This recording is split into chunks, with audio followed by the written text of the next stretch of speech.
Welcome everyone to the Hua Sect Recap channel. If you enjoy the content, please give it a like, share it, and don't forget to hit the notification bell to get the latest and earliest chapters. As soon as Lady Eight Legs appeared, she unleashed a terrifying roar that reverberated through the forest, causing Vichia's group to scatter and flee from the collapsing rocks triggered by the monstrous Renu's deafening scream. Their opponent, Elwood, stood frozen, eyes wide with shock, staring at the beast and muttering in a pale-faced whisper, "What in the world is that?"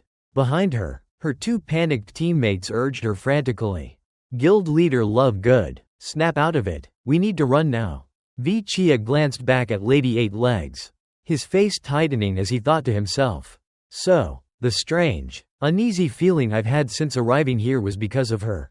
Before Vichia's regression, tales of Lady Eight Legs were mere fragments of legend passed down through generations.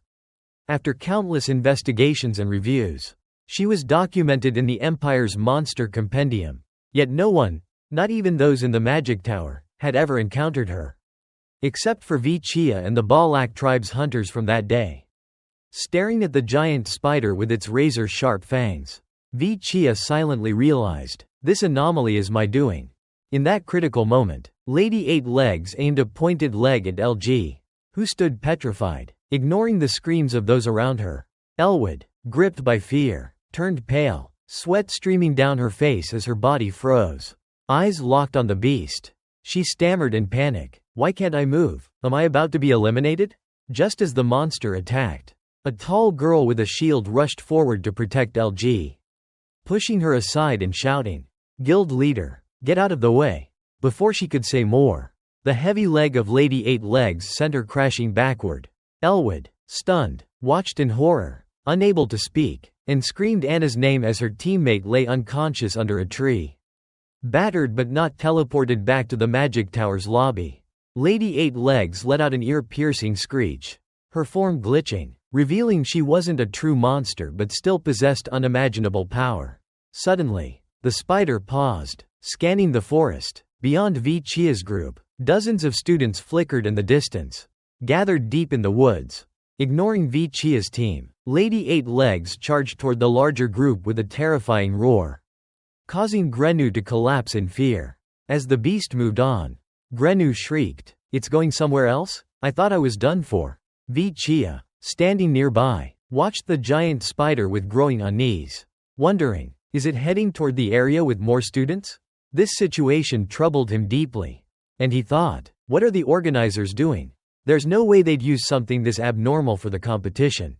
His thoughts were interrupted by Love Good's frantic screams as she rushed to check on the unconscious Anna, whose health bar had hit 0 yet remained in the arena. Elwood, pale and stammering, exclaimed, "What? Her health is 0. But why hasn't she been teleported to the lobby?" Another teammate, equally pale, cried out in fear, "No way, how do we get out of here?" Sobbing in terror, she collapsed, while Love Good fell to her knees in despair beside her friend. Grenu, panicking, ran over and asked, "What do you mean we won't be teleported back even if we're defeated?" Realizing the gravity of the situation, he clutched his head, laughing in disbelief before shouting in fear and frustration, "Come on, this is a joke. A ridiculous monster like that shows up, and they don't stop the competition? What's the control room doing?" Vichia stood silently, observing the chaos, as Grenu spiraled into despair, collapsing to his knees and screaming, "They've abandoned us. They've lost control and left us here." Seeing Grenu's breakdown, Vichia calmly reassured him, "Calm down, Grenu." But Grenu, still clutching his head, wailed, "I don't want to die here." His cries reached the Saintess, who pushed through the bushes to reach them, accompanied by Dolos, Bakigara, and Hohen Hen, all visibly tense. Dolos, concerned, asked, "Are you all okay?" Meanwhile, in the Magic Tower's control room, Headmaster Hippolyte and Captain Vasilius were shouting furiously, "The students aren't being teleported back even when their health hits 0. Someone's already injured, get my students out of there now." Professor Ven, enraged, yelled at Lord George, "Tower Master, stop the competition immediately." Lord George sat frozen, sweat pouring down his face, eyes glued to the competition board, stammering, "This shouldn't be happening. That thing shouldn't exist in the forest." Could the Manhwa family's stories be true? Impossible. After a moment of shock, Lord George muttered irritably, if that thing hadn't appeared, the magic tower could have won the tournament. Hearing this, Professor Ven, furious, grabbed Lord George's collar and roared, stop this competition now. Do you want to get the students killed? Lord George, flustered, stammered, I can't. I've tried, but it's not working. Professor Ven demanded, what do you mean? Sweating profusely, Lord George replied, this is an entity even the magic tower can't simulate or summon. The system is overloaded and out of control. Enraged, Professor Ven shook him, shouting, so we can't get in, and the students can't get out? Is there another way? Hesitantly, Lord George pointed to the glowing spot on the board representing Lady Eight Legs and stammered, if the students can defeat that monster, the tower's system will return to normal. Back in the arena, Dolos quickly tended to Anna, announcing with relief, luckily, her shield absorbed most of the damage before depleting. She's just unconscious. With enough rest, she'll wake up. Elwood, worried, sighed, thank goodness. Dolos glanced at the giant monster heading deeper into the forest, exclaiming with concern, we've got things under control here. But where that monster's going? I hope the other students are okay. Chia, silent until now, never took his eyes off Lady Eight Legs. Deep in thought, he reflected anxiously. Lady Eight Legs is an S-rank monster. Her mere existence is a cataclysm, capable of crushing all will to survive. After observing the simulated Lady Eight Legs, Chia compared it to the real one he'd faced outside the tower and realized, this one's different. It doesn't use poison. Many of its eyes are missing, meaning it has blind spots, and its once invincible body is riddled with holes. Though it's just a guess. It seems the tower summoned a mere shadow of Lady Eight Legs' corpse, a distorted remnant of the past.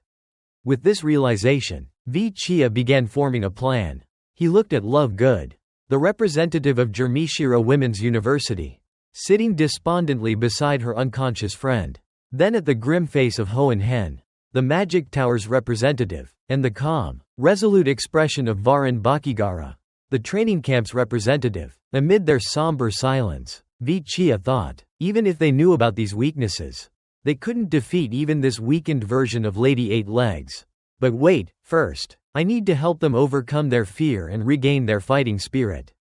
Clenching his fists, his resolve ignited, Chia thought, to achieve my goal and avoid risks, I need their strength. Before he could speak, someone's voice surprised him. I'm going, declared Elwood, standing up and gripping her staff tightly. I can't just sit here drowning in despair. My junior nearly died because of my carelessness. I'll avenge her and stop that monster from hurting more people. Determination blazed in Love Good's eyes as she boldly proclaimed, because I'm the guild leader of Jermishira. Before she could bask in her moment, Bakigara slammed his massive blade into the ground, interrupting, Elgood, that spirit suits a Varangian more than you. Shaking off his earlier doubts, he rested his hand on his blade, smirked confidently, and said, I'm coming with you. Dolos stepped toward Love Good, adding firmly, I'm in too. We can't let more students die here. The group turned to Hohen Hen. Bakigara asked, what about you, smart guy? I hate to admit it, but we need your strength. Hohen Hen gave a sly smile, adjusted his glasses, and replied coolly, looks like I don't have a choice. Though it's a hassle, I'll agree to a temporary alliance, for the magic tower's victory. Witnessing the unwavering resolve, fierce determination, and courage of these future heroes, Chia thought in awe. I underestimated them. These are the great heroes who fought on the front lines in the era of destruction. A satisfied smile spread across his face. He then silently summoned his allies, the triplets, thinking, listen closely to what I'm about to say and relay it to them. Focusing on their sole enemy, Lady Eight Legs, he told the three Baskov brothers, I'll tell you how to defeat her. Meanwhile, students from the 4 schools were fleeing in chaos, becoming prey for Lady Eight Legs. A male student from the magic tower ran alongside a Jermishira female student, who, in her panic, tripped and fell. As she hit the ground, the male student turned back, seeing her trembling and reaching out, pleading, I think I twisted my ankle. Please help me. Torn, he hesitated, sweating as he weighed his options. But as Lady Eight Legs closed in, fear took over, and he shouted, I'm sorry, before abandoning her and sprinting away. Facing the monster's sharp claws descending upon her, the girl sobbed and screamed. No. At that moment, a fireball exploded in front of Lady Eight Legs, halting its deadly strike. Smoke enveloped the beast, which roared in fury. Hohen Hen had acted just in time, saving the girl with his fireball. Frustrated, he realized his powerful attack barely affected the monster. Muttering, insect monsters should be weak to fire magic. But it's not working at all. Yet, with Dolos, Sinkle, and even Grenu providing support, Hohen Hen smirked confidently, exclaiming, just as I predicted, let's do this. Brothers,